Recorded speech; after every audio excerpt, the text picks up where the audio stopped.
नमस्कार.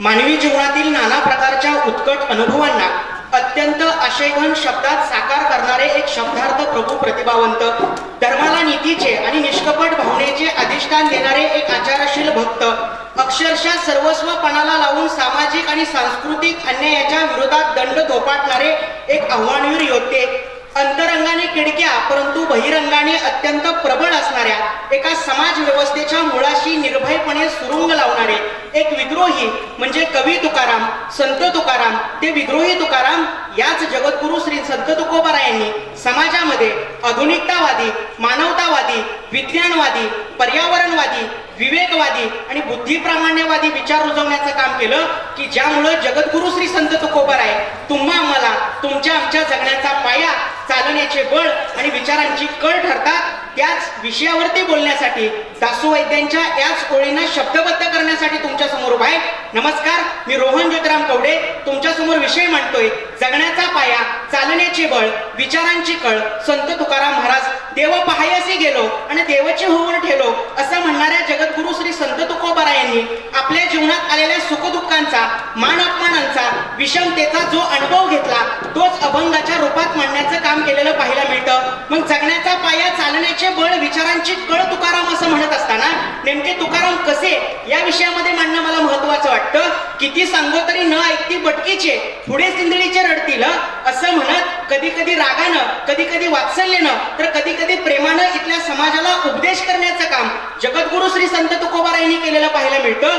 ज्ञानोबांनी समाजाच्या कानामध्ये सांगितला उपदेश आणि जेव्हा समाजाला कानामध्ये सांगून उपदेश कळला नाही तेव्हा समाजाच्या कानाखाली सांगण्याचं काम हे तुकोबारायांनी केलेलं पाहायला मिळतं की ज्या तुकोबारायांच्या विचारामुळं इथला समाज अंधारातून प्रकाशाकडे, अविवेकाकडून विवेकाकडे, रूढीवादातून बुद्धिवादाकडे, विषमतेतून सहिष्णुतेकडे, भेदातून अभेदाकडे गेलेला पाहायला मिळतो.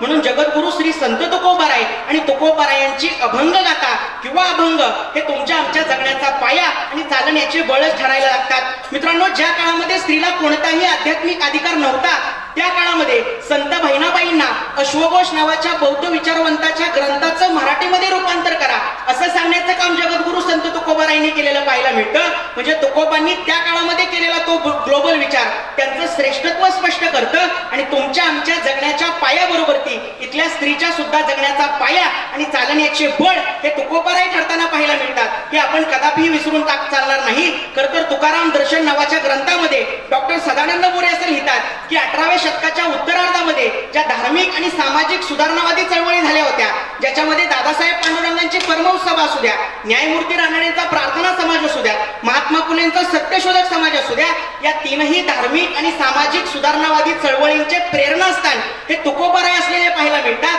म्हणजे प्रस्थापित व्यवस्थेच्या विरोधात चालण्याचं बळ इथल्या समाज सुधारकांना देण्याचं काम हे जगद्गुरु संत तुकोबारायांनी दिलेलं पाहायला मिळतं. हे आपण कधी विसरून शकणार नाही. खरं तर याच जगद्गुरु संत तुकोबारायांनी पायिकाचे अभंग लिहिले. छत्रपती शिवाजी महाराजांच्या मावळ्यांना प्रेरणा देण्याचं काम याच अभंगांनी केलेलं पाहायला मिळतं. म्हणजे छत्रपती शिवाजी महाराजांच्या मावळ्यांना चालण्याचं बळ देण्याचं काम सुद्धा याच तुकोबारायांनी केलेलं पाहायला मिळतं. मग मित्रांनो, विचारांची कळ नेमकं म्हणजे काय सांगा येणार का माझ्या सभेत ठेवायला माता, बीज क्रांतीचे पेरते माझ्या तुकेची गाथा. तुकाराम महाराजांनी महाराष्ट्राला दिलेला अनमोल ठेवा म्हणजे 5000 अभंगांची तुकाराम गाथा. कधीही भंग न पावणारे ते अभंग. तुकोबांच्या अभंगांना अनुभवाचा परिस्पर्श होता, रचनेला काव्यप्रतिभेची जोड होती, शब्दांना संवेदनांची कास होती. म्हणून भंगलेल्या जीवांना संजीवनी देण्याचं सामर्थ्य हे तुकोबांच्या अभंगांमध्ये असलेलं पाहायला मिळतं. हे तुकोबांचं श्रेष्ठत्व आपण कधीही नाकारू शकणार नाही. खरं तर विचारांची कळ, विचारांची चावी, विचारांचा खजिना हे तुकोबारायांकडे असलेला पाहायला मिळतो, ज्याचं श्रेष्ठत्व तुम्हा आम्हाला प्रत्येकाला असलेलं पाहायला मिळतं. मित्रांनो, प्रसिद्ध साहित्यिक उचल्याकार लक्ष्मण गायकवाड हे फ्रान्समध्ये साहित्य परिषदेमध्ये गेले होते. साहित्य परिषदेमध्ये गेल्यानंतर साहित्य परिषदेमध्ये बोलत असताना त्यांनी अनेक जुन्या आणि नव्या साहित्यिकांचा दाखला दिला, परंतु तिथं असणाऱ्या उपस्थितांना कोणालाच मराठीशी ओळख पटत नाही.